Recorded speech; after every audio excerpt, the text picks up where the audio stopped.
Hello and welcome everyone to our second part of our webinar, Teaching and Parenting the Balancing Act. Thank you for taking your time out of your schedules to join us. Many of you joined us last time, are returning, and we have some individuals who are joining us new. My name is Karen Poplowski, and I am a Program Director for Responsive Classroom, and I'm joined here with my colleagues who are here to answer some of your questions that you posed from last time and some of the questions we received through social. So with, we know everyone has a busy schedule, so with that we'll get started. I'll allow my panel of experts to introduce themselves, tell a little bit about the age of the children they are currently have at home while they're also balancing the parenting and the work aspects, and then we'll jump right into some of the questions. So take it away, Gina. Hi, I'm Gina Scott. I live in New Jersey with two daughters who are 13 and 9. And I have been in education for 20 years, working for a Responsive Classroom for 15 as a consultant and a coach and in the classroom. And I think that's it. Michelle? Hi everyone, I'm Michelle Gill. I am coming to you from Pennsylvania, right outside Philadelphia, and I'm here with a 5th grader and a 2nd grader, working our way through to the end of the school year. I have been in education since 2001 as a teacher and working with Responsive Classroom since 2012. I'm currently a professional development designer with Responsive Classroom. Jane? Hi, I'm Jane Cokie, and I'm coming to you from Virginia. I have a 10-year-old here at home with me, and I am currently a curriculum and instructional designer with the Center for Responsive Schools, and prior to that, I was a classroom teacher for 20 years. Great. So I am, as I mentioned, I'm Karen Poplowski, the Program Director, and I am serving as your moderator today with these panel of experts. In our first part of our webinar series, we had some individuals who had posed some questions. So we're going to take a moment to answer those and answer some of the other questions that have just come into the organization via social media and some other avenues. And then we will have time to take some questions from the audience participants we have here today. And you'll be able to chat some of your questions about this unique situation we have ourselves in, where we are, one, trying to figure out how to balance many roles ourselves, and also trying to support the parents we work with in this time and space as they're balancing the many roles and looking into summer and looking into next year and what that all looks like. So with that, we're going to go ahead and get started with answering one of the questions that was posed last time from Kristen Smith to the panelists. And the question that she had posed is, what are some specific things that you used interactive modeling at home for? So in our last webinar, we had mentioned that interactive modeling had been very helpful. So we'll have the panelists respond to that. What are some specific things that you've used modeling for?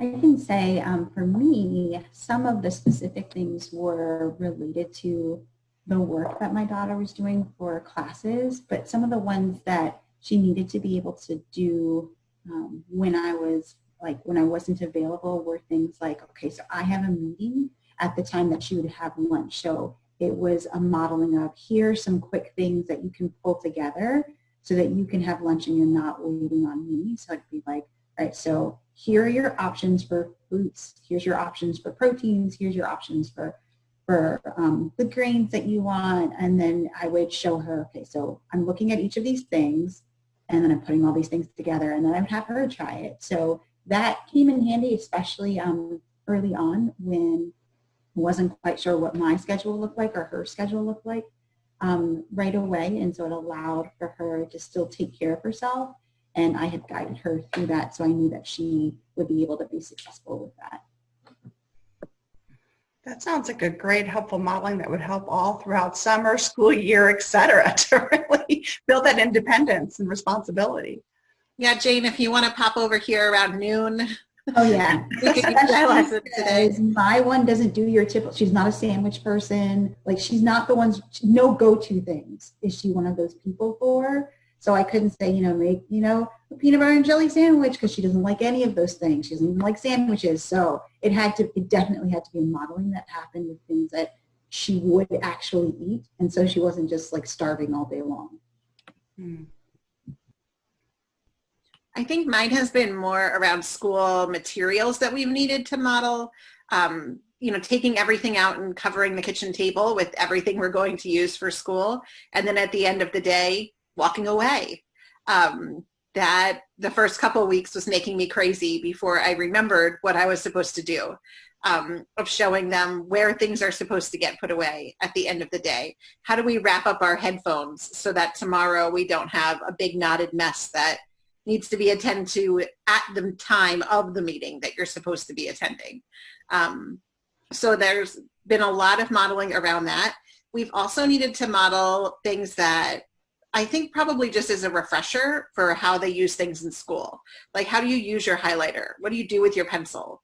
How do you find things on the computer? Ooh, cut and paste. That was one of my favorite. Because we've been trying to toggle between screens and copy lines over and teaching them how to cut and paste and move things.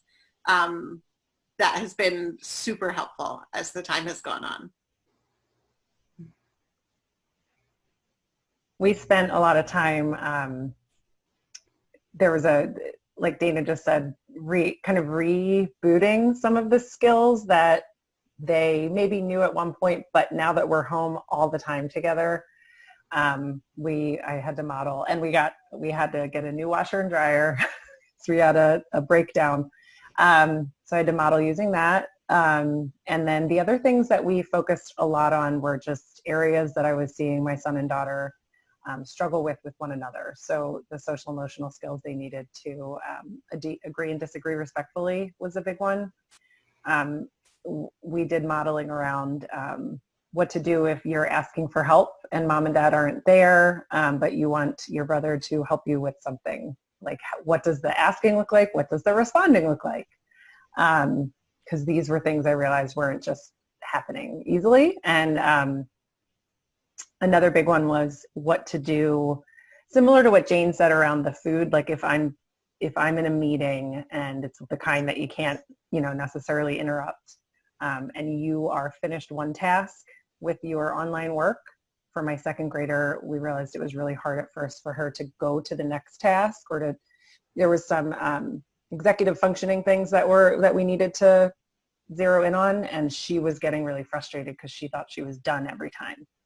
And then I wasn't available to walk her through it all the time, so I really had to break down, like, where do you look for your next task? Like, that was one modeling. And then what do you do? Like, what's the thought process? Like, okay, I'm finished. What do I do now? So we did a lot of modeling. We had I had to make an anchor chart. I don't have chart paper, so it was just a really big piece of reused construction paper of, like, when you're finished one thing and you have to go to the next thing, what does that look like? What does that sound like? And that's one area where I'm noticing a big difference between my elementary schooler and my middle schooler. Mm-hmm. My middle schooler is so great they use Google Classroom all day. She knows right how to move through her classes. But the little one does not. Someone always holds her hand and tells her, okay, now put away this, take out that. And she doesn't know how to go through the motions. Mm-hmm. But having that list, we would do it in the classroom. Why would we not do it at home? Mm-hmm. But it took 4 weeks to get to that point of remembering that. Yeah. And I have to say too, I learned the hard way, even after doing some of this modeling, the same thing that would happen in the classroom if I didn't go back to it and check in on how it was going. Like, in the classroom, if we're going to model around agreeing and disagreeing respectfully, and I do one modeling and never go back to it, I know that they will forget, but I forgot myself here. And mm-hmm. So it was like, okay, we did that. But it's like any other skill. It's going to take lots of going back to and finding time. So I'm saying that to say it was not a one and done. I did not do it perfectly. I had to go back and be like, here's that chart we made. Let's talk about did you have a chance to try this today? And because it's brother and sister and not just like classmates, there was a lot of emotions that would come out that don't necessarily come out in the classroom. So it wasn't picture perfect, but it was better than just always reacting to it from my point of view. At least I was trying to target some skills. It's such a good point, Michelle, because I mean, here we are 40 days into this. In the classroom, we wouldn't bat an eye if we had to go back and remodel something at this point. But at home, my husband's a teacher too, and you know, we are constantly saying, "Didn't we already talk about this?" We just had that conversation this morning. Cupcakes are not breakfast, but you should know that after 13 years of life in general. But maybe we need to go back and do what Jane said and re-practice. It's a different time, so the expectations have to be clear all the time. Mm-hmm. And that's just talking through, and the things you're talking through are so helpful. It's really timeless. It's, you know, reminding us we're settling in just how timeless interactive modeling and some of these practices that we use can just really help in general, you know, as we think about how we're supporting and making sure that children of all ages kind of have those understandings and expectations. Another question posed from Kristen, and we get this a lot, is using morning meeting and responsive advisory digitally. And, you know, just what can we do to continuously do that, ideas for how to do that. So I'll let each of you kind of speak to it, and I can add some different thoughts too. One thing that came to mind when we were considering this question is how everyone, it's amazing, first of all, that there are so many different responses to from schools and districts to how we do online learning. So part of this question is a little bit dependent on what that looks like for people's schools. And so if you're using Zoom versus Google Meet versus Blackboard Collaborate Ultra versus asynchronous. So it's a little bit hard to target like one, you know, specific answer because it'll depend on what platform you're using. One of the things that came to mind for me right away though was if you, instead of starting there, going back to what are the goals of doing a morning meeting or what are the goals of doing a responsive advisory meeting and how can you meet those goals through whatever platform you have. So for example, my own daughter who's in second grade, they're completely asynchronous. So there's no, I mean, once in a while they have Google Meets, but mostly it's every day they're signing on and they're kind of moving at their own pace. So one of the ways that the teacher is trying to meet some of the goals of morning meeting, especially around belonging, significance, and fun, is starting with a slide that has a link and all the students are kind of saying hello to one another on it and adding a sharing topic, like they're responding to a sharing topic. So they're doing it just, you know, it might be like, what's your favorite ice cream? Or, you know, how are you feeling today? What are you missing? And so she's still trying to meet the goal without being able to run the 4 components. So I guess I wanted to start there to say, you know, your reality and what you have, what you're able to use, and what your students are able to use consistently is important. And that you can still meet the goals by being a little creative that way. But I know there's lots of other ways to go about it too, and we can talk about that as well. Mm-hmm.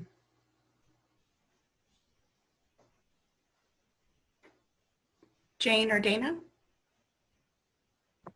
I feel like what Michelle just shared is kind of the heart of what one would keep in mind when you think about morning meeting or responsive advisory meeting, and just thinking about what needs yours are being met when you're using each of those different practices and how you're supporting students in that way. But then also thinking about there may be a situation where you're thinking about, I may only be able to do a message for students, and in that message I'm going to be able to give them this question, especially if it's asynchronous, and this is something I'll come back to the next day. And maybe for your students you're thinking about this activity is going to be best for the children that I have in the moment that we're experiencing right now. And I feel like when we start with the goals of morning meeting or RAM, that you're really thinking about how am I supporting those students in building this community, whether we're close or whether we're far apart, and then building it from there. So I feel like what Michelle shared helps to kind of ground us in the purpose for what those 2 practices are supposed to be doing for students and for classes and for staff in general. Yeah, and I think it's the flexibility piece of, we know what morning meeting looks like in a K-6 classroom, and we can replicate that online in many ways through a live program. And the same with advisory. You know, we can do that with our 6 to 8 students online in an online platform. But there are always going to be those kids that can't log on or don't have access. And so keeping in mind, if the goal is to build community as a whole, how are we all building community together, and not leaving anybody out, because we don't want anybody to be excluded as often as we possibly can.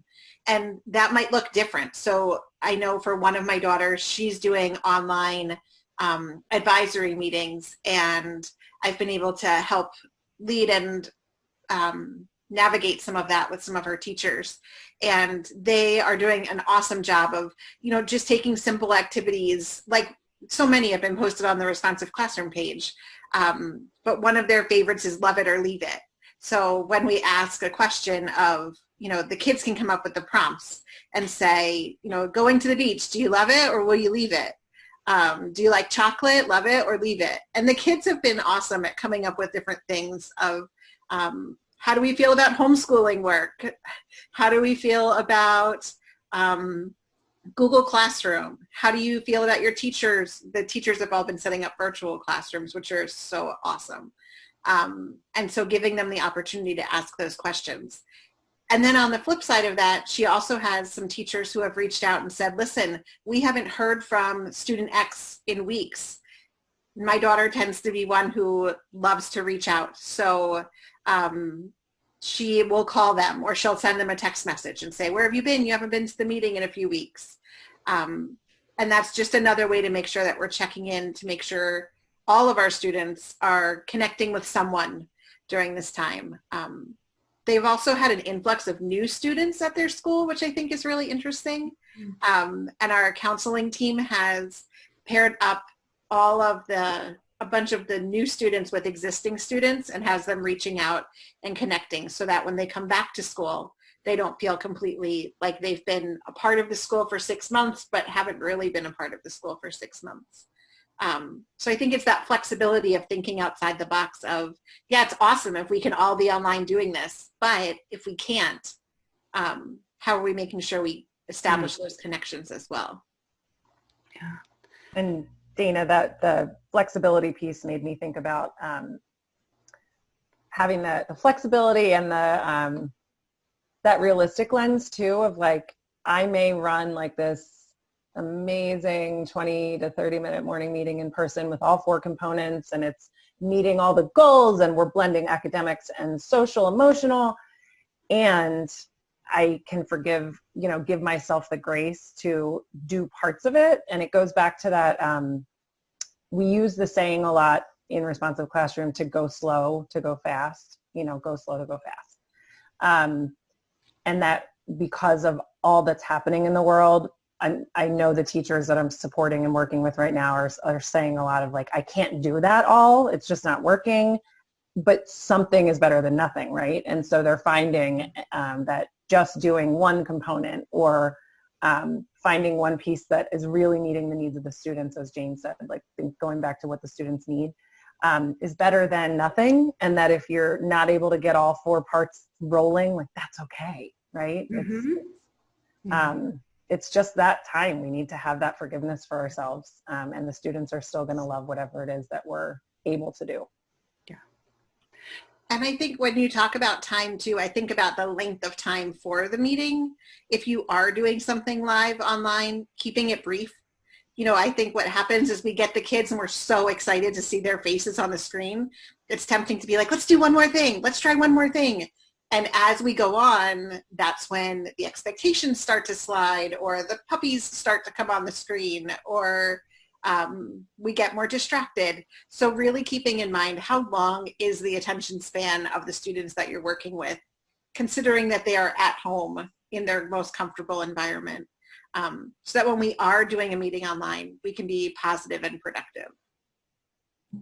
And that reminds me of, for what both you and Michelle said, not only the flexibility, but also the patience, recognizing you might introduce something to students where they're going to need to use a feature that they haven't used in a certain way, and knowing that I may need to give a little bit more time to just this one piece because maybe one child gets it really quickly and they're ready to move on to the next part of whatever the activity is, and there are still children who are trying to figure it out, or just technology is not working the way that you thought it would work on that day. So just being able to be patient with that, and just being able to be patient with whatever component or activity you're introducing to students, knowing that around them there's lots of other things that are happening, and there's things that are probably happening in your space as well, so that you can kind of not only be flexible but also be patient with it.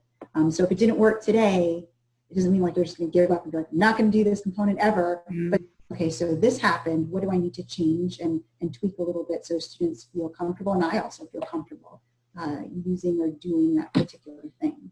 Mm-hmm.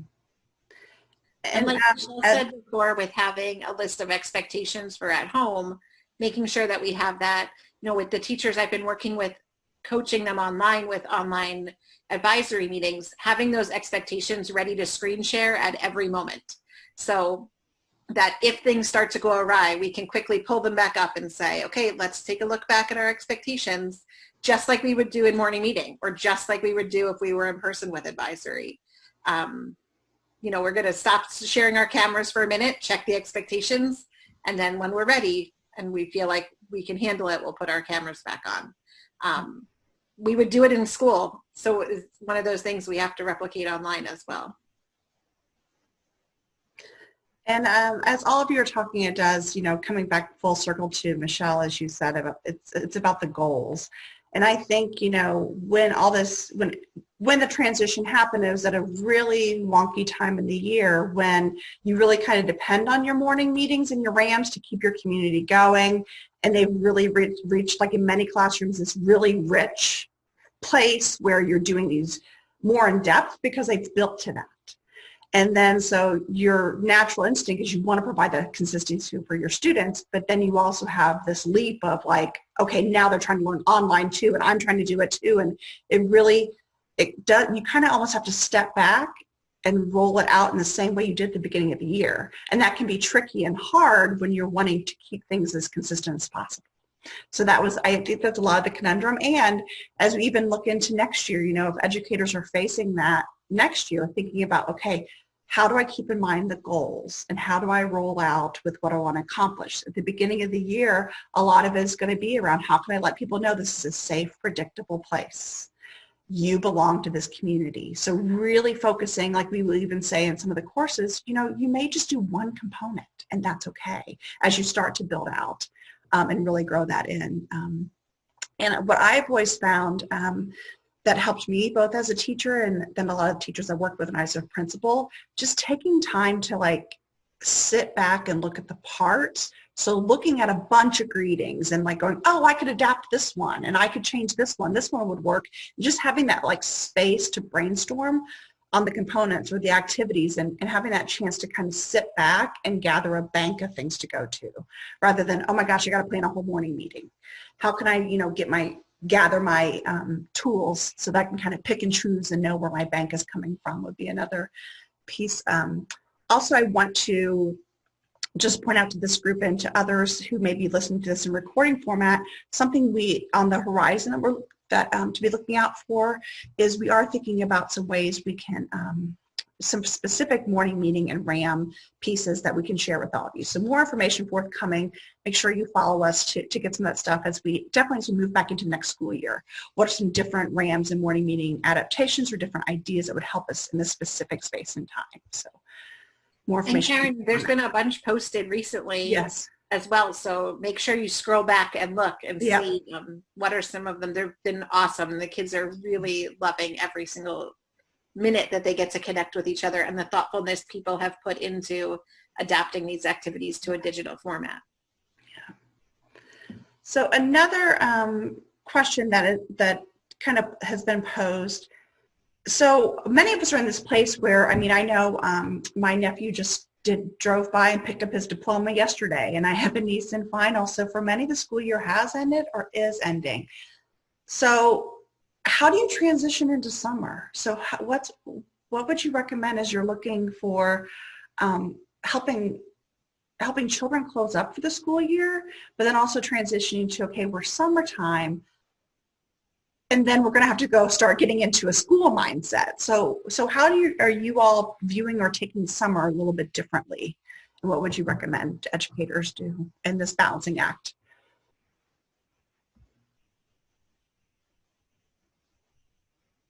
I'm in New Jersey. We go to school till basically July, so we're not close to ending yet. And I think it's something that we're thinking about. I think for us, more than the ending date, it's so nice out right now that how do we keep them inside? You know, as people are opening their pool in their backyard, or the weather is nice and you want to be outside running around, how do we maintain those expectations that we still have another 30 days of this before we can be free? So what does that look like, keeping the integrity of our education and being mindful of the fact that, you know, it might not be where our heart is in the moment. Yeah. And that must be challenging because it's so tempting. Whereas, you know, when you're physically away in a school building, you're not by your pool, you're not by the neighbors, or you're not like seeing people play out in the streets and going, oh my gosh, I want to be doing that instead.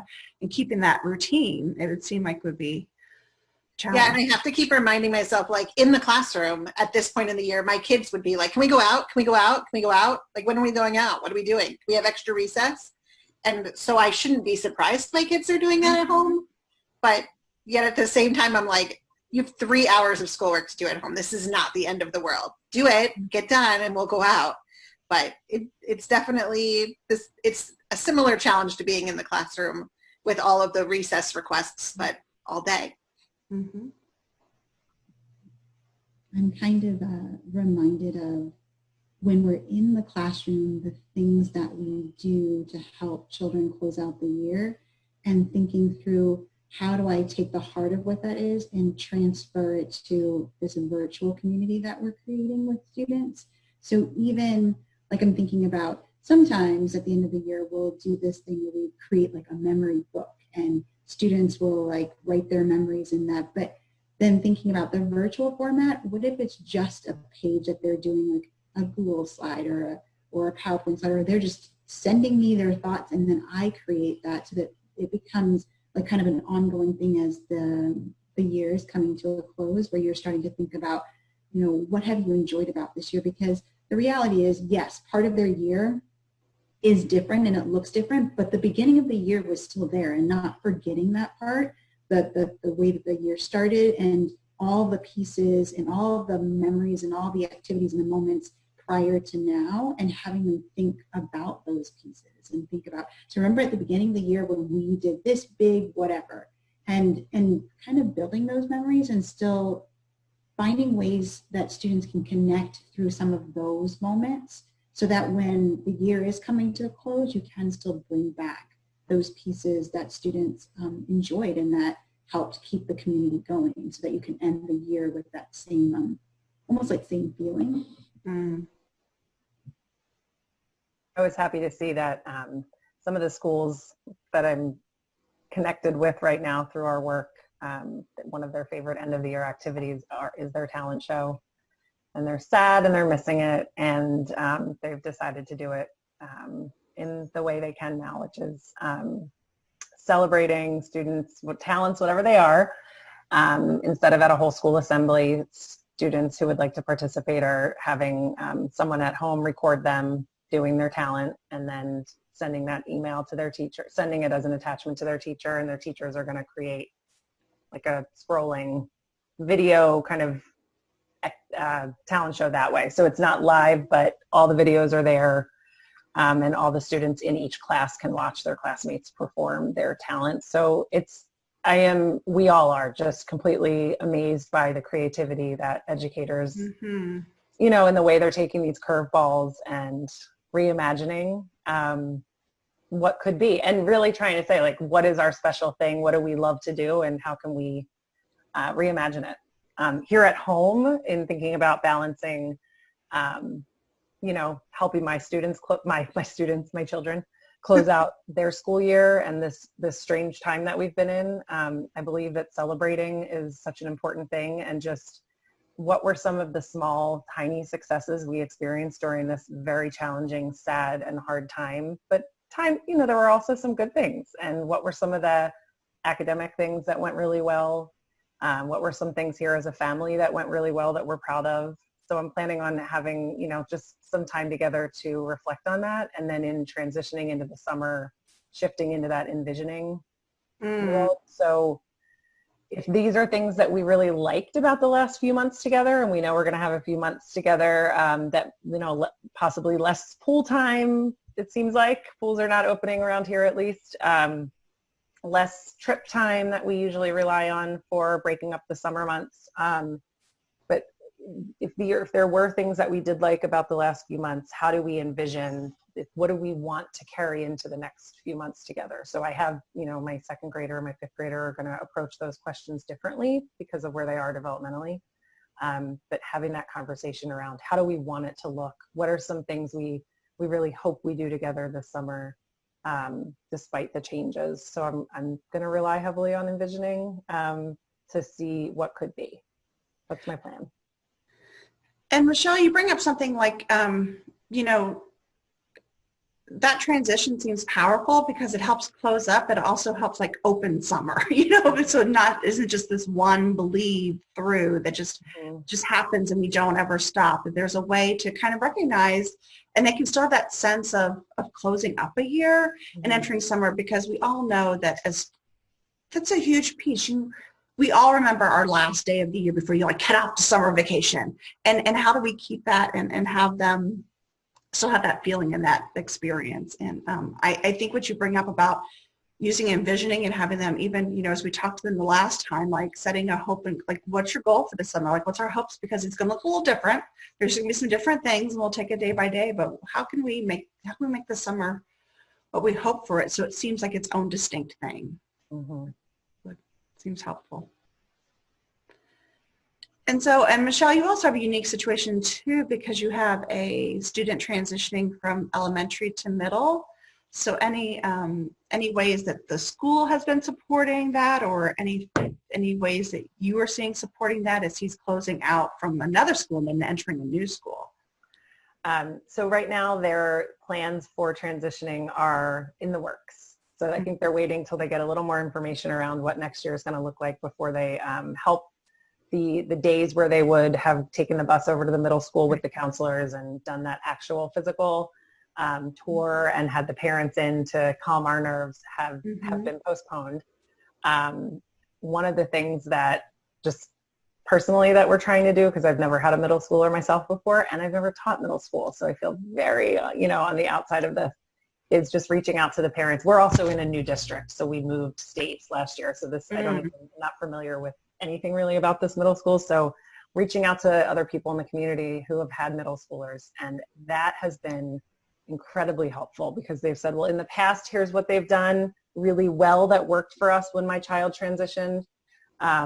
And so my thinking is, like, we're hearing a lot of, you know, teachers that spent time building community seem to be reaping a lot more of those benefits in the online world. So teachers who had that strong classroom community. So my thinking is, hearing about ways that the middle school did that really well lets me know that even if we're going to transition in a strange virtual way, they're going to have that strong foundation to draw from. So I'm very unknown at this point, but I'm hopeful. Yeah. Great. And so for the people who are participating in the webinar, I'm going to pose one more question to the group. And while I'm doing that, take a moment to locate your chat box. If you have a question for our panelists here today, please go ahead and type your question into that chat box right now. And as I'm posing this next question, I will then address any questions that have been posted in the chat box after this next question is posed. So take a moment to locate that and add your questions. I'll be looking for those. So for all of you, as you're thinking into looking ahead, I know many of you, we're supporting educators from a different perspective because we're doing a lot of work where we're supporting them as they go back into the classroom. So as we think about moving into next year, what are some things that you would think would be important for educators to keep in mind as they are transitioning students who transition to online, transition to summer, and transition into a school year? What are some things that you think would be beneficial to keep in mind? As soon as you have more information around what your beginning of the year will look like, if it's a hybrid or still focusing heavily on virtual, take some time and list out, so what are the routines and procedures my students will need to start off the year virtually with one another? What were some of the things I wish I had time to have taught more proactively when we jump to online that I might have the time to do now that, we might, if you find out you're starting the year that way. If you know you're going to be hybrid, what are some of the routines and procedures you've never considered before that students are going to need, and allowing yourself the time to figure out how to teach those and spend the time modeling that with students, even though the modeling is going to look and sound different because it might be online. A lot of the teachers I'm working with are now in that great place where you've had weeks of this under your belt, so they're saying, oh, if I totally forgot that I would need to break this online skill down for students, and now, if I had the chance to do it again, I would have modeled it more slowly or more precisely. And then knowing that there could be that really uncomfortable feeling of like, we feel behind, that horrible feeling of feeling behind, and that rush to get to everything academic, and just, I don't know how to phrase it other than like, beware of that feeling that you need to rush into it. Yeah. The administrators that I've been working with, we've been talking a lot around how to make sure teachers understand that they have the permission to do that, and how do we convey that as leaders in schools. So, permission to take your time. And one of the other things, now that you mentioned that, Michelle, thinking about the things that we always do to support students. So the idea of connecting with students before the school year starts. Sometimes when we find out who our students are, we're so excited and we want to let families know, and we want to let students know, hey, I'm going to be your child's teacher, but then even more so finding ways to connect ahead of time so that students and families can feel that sense of like comfort, knowing, okay, this year's going to be okay, no matter what it looks like when they jump back in the fall. Just having that feeling of reassurance and creating that for families and for students, just like we would if it were different, we would still find ways to do that for families and students, and still relying on those things too. I think also considering developmentally where they are and taking a look back at those characteristics of what should we be expecting of students at that age. And then knowing what we know about trauma, maybe we're looking also back a year to see what the characteristics are for those ages as well. Because we may have taught third grade for the last 25 years, but third grade this year is going to be completely different in terms of the social skills that our students have and where they are mentally if we are back in person or if we're online. Thinking back to the question that Karen asked earlier about wrapping up this school year for our current students, and thinking about this question of how we prepare them for the future. One of the teachers that I've been working with is recording a Zoom meeting that she's doing with this year's class. The students are leading it, and they're reflecting on what has been the best thing about the grade level that they're in. And then they're going to be able to share that meeting with the incoming students and the incoming parents, so that those expectations come from the students and they can see and hear how other students have felt comfortable in that environment. And I thought that was a creative way to wrap up this year, but also think about how we're preparing students next year to be potentially ready to continue doing the same thing. All these ideas are just really helpful and practical as we look in there. As as we look, close this up and look to next year and really think about what that's going to be. And as we have been chatting, there's been a few questions that have been posed. One of those, a couple of questions have been around where can we specifically find these? We've mentioned social media and some other places on where we can find these ideas that have been shared. So I'm going to take a moment to share my screen right now to show you exactly where you can go actually to our website to find them. So if you go to our website and you navigate to the Educators Resource page and click on Articles, you're going to see several categories up here.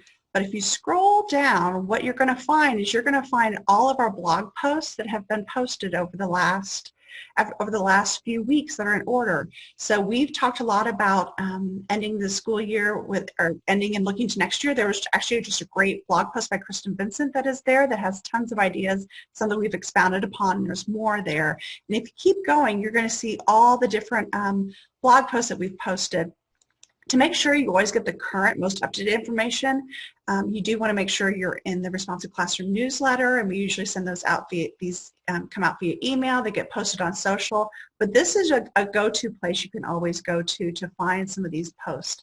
And specifically, there was asked about some morning meeting ideas, and I'm going to point you to this Maintaining a Positive Community Remotely article. If you click on that, you see several ideas outlined for what to keep in mind, and we also have some different platform ideas for whether you're doing synchronous or asynchronous and some different greeting or sharing activities. And you can and learn more about that there. So I just want to kind of highlight that and take a minute to highlight that's a great place to go to dig into some of the resources that have been posted. Another question has been posted that comes from Becca. Ideas for expectations for Zoom meetings. My Zoom meetings are crazy. Dogs and cats, shows galore, and bunnies. So, we had this conversation, I think when we were doing some of our trainings, we've had some interesting, Zoom. So, Zoom can present some different pieces for us. So any suggestions for expectations and what those look like? Some ones you've experienced or seen or can think of?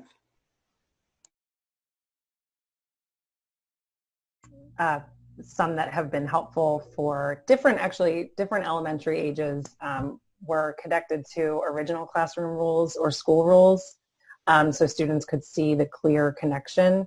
But I noticed over time that some of the teachers I was working with over the last few weeks needed to become a little bit more specific.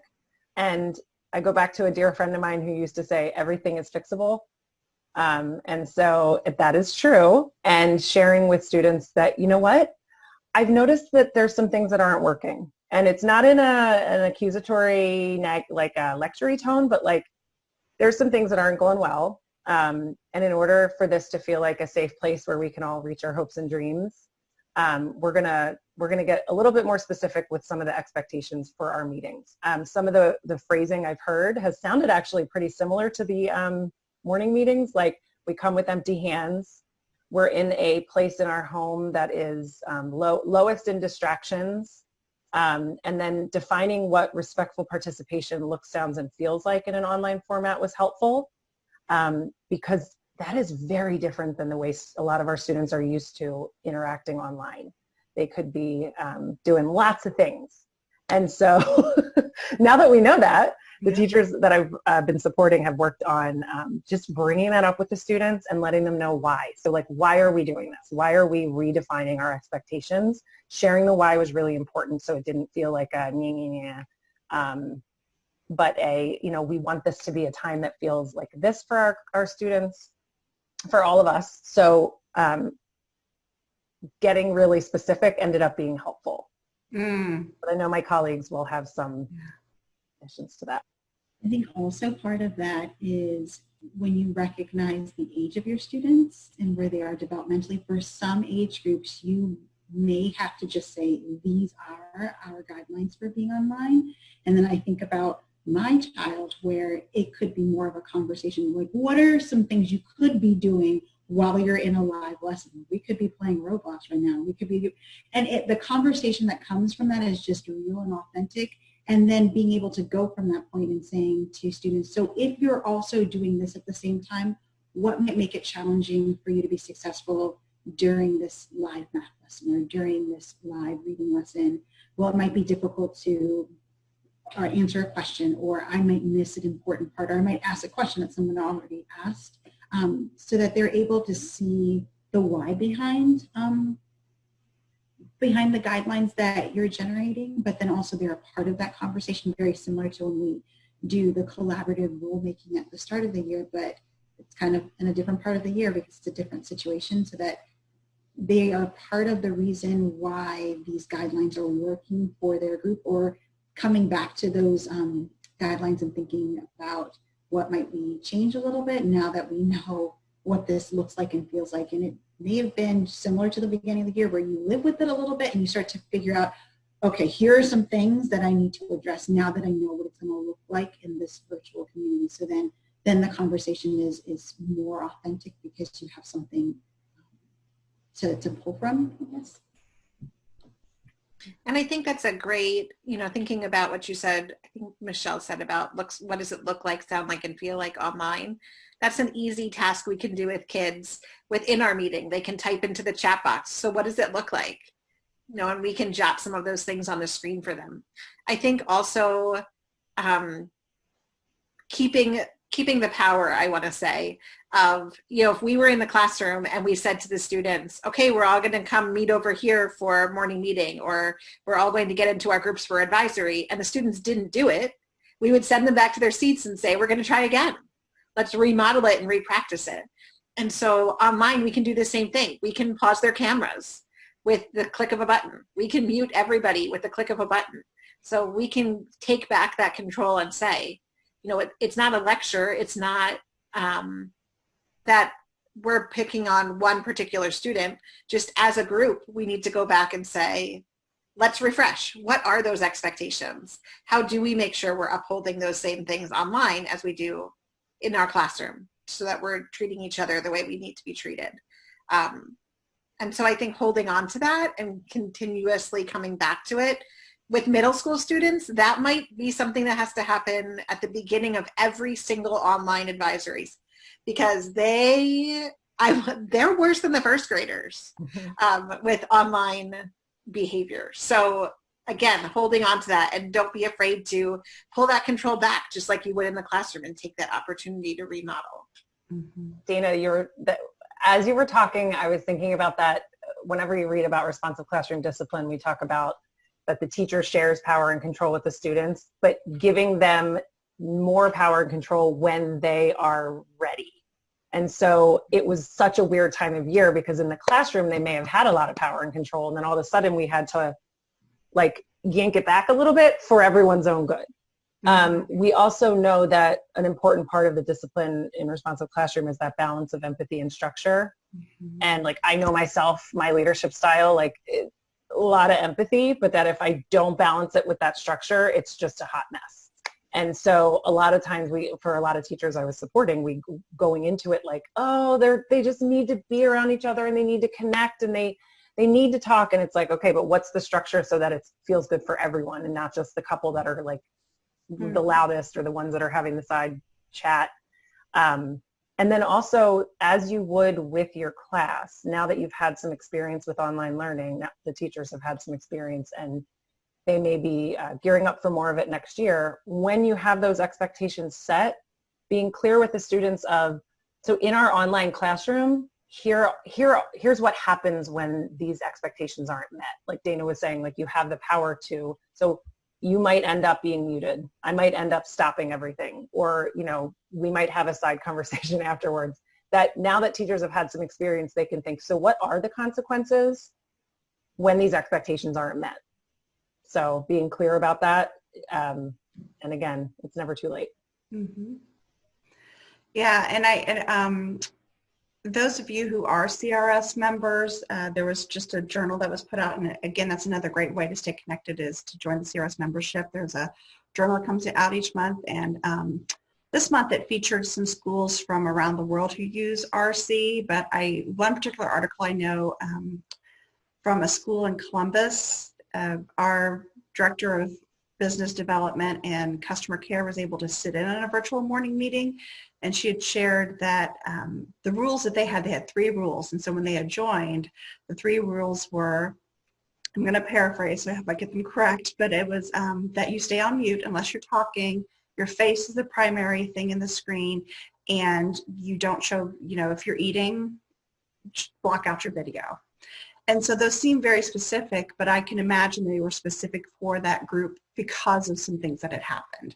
So I think that really being able to say, okay, we need to think about what's occurring in our particular community and have a just a conversation about what this looks like, sounds like, and it feels like, and be able to just name those expectations that are real and relevant based upon, kind of, we need to have a what's happening conversation. So here's what we're seeing, and let's go back to our goals for this, and let's think about what are 3 things we need to maybe hang our hat on. Seem to be helpful. And I think being realistic about what is happening in those situations. Sure. I can see my daughter's desk from where I sit at my desk, and when she's sitting there, she's playing with putty and she's moving around, and I'm sitting over here like, oh my God, her teacher must think she is a piece of popcorn. She is like just all over her screen.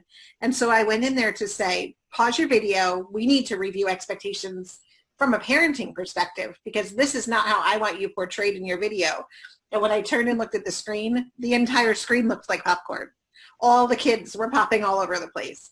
And it wasn't that they weren't paying attention. She could tell me everything that happened, but it's really hard for an 8-year-old to sit in front of the camera and stay focused on the camera for 30, 40 minutes. Yeah. So again, going back to those developmental expectations and realizing, like, for us, this is difficult to be on a meeting for an hour and have your face on camera. Mm-hmm. So imagine for a younger student how hard that is, or for a middle school student who's so aware and thinking that everybody's being Yes. critical of how they look or what they're wearing or what they're doing. So keeping those expectations in mind and saying, like, you know what, now when she plays with the putty, I just let her play with the putty. We're not going to review expectations, actually, because it's fine. And those are things I think we have to be, when we go back to what we've talked about the whole time, being realistic in what the expectations are and thinking about developmentally where they are. Having the expectations is crucial. And I think that's the piece that we miss. The kids pop up on the screen, we're super excited, and we jump right in. Because we want to see them and we want them to see each other. But that is the piece, just like in the classroom, we've got to pull back and make sure we're reiterating. And I think, Michelle hit it when she was like that balance, empathy and structure. It's like that you're always balancing that. You're always balancing that when you're looking at things. Another thing that I think this is a share, but I think it's a great opportunity to build upon from Lorna. I've worked hard on executive functioning skills, not only organization, but flexibility, self-regulation, task initiation. So as we think about those things that, what are some different skills that you found yourself building, either building upon that and making connection, or some other skills that require some different processing and some thinking through and planning and organization and coordinating? Mine were similar to what Dana was bringing up earlier around like how to set up your workspace when you live and are having school in the same room. And then how to close it, like how to, okay, so I'm done with this. What happens now? Because I didn't do that at first, and it was like glue sticks uncapped everywhere and stuff everywhere. So like creating the space so that you can learn was one of the biggest things. As I said earlier, going from one task to the next. So the teachers have been great, in my experience for my own students, in creating student-friendly kind of checklists that were really helpful because of feedback that it was a little bit overwhelming at first because this was a work in progress for everyone. So how to use those checklists was important. Creating a checklist. What does it look like? We had to go back to like, what does the morning routine mean? So when we're finished kind of checking in with each other in the morning, are the teeth brushed? Are we in clean clothes? Is our hair clean? Like that kind of just self-care stuff too. Yeah. And I think something that was brought up, I know to build upon that, Dana, you had mentioned earlier too, like you have 3 hours of work. So, but then also we've all talked about developmentally, like I can do it in spurts, like time management is a thing. So how have we, like, any ideas on ways you've helped build time management for your kiddos that you've worked with? I think for mine, at first, I thought I was doing this amazing job of giving her exactly what her schedule should look like. And then hearing from her that it didn't work for her was actually really helpful, because then she let me know, I am fine up until this time, but I need you to check in with me at this time. And then she let me know how she wanted me to check in with her. So it wasn't like come into the room. It was like, just send me a quick text and say, hey, live class starts at this time.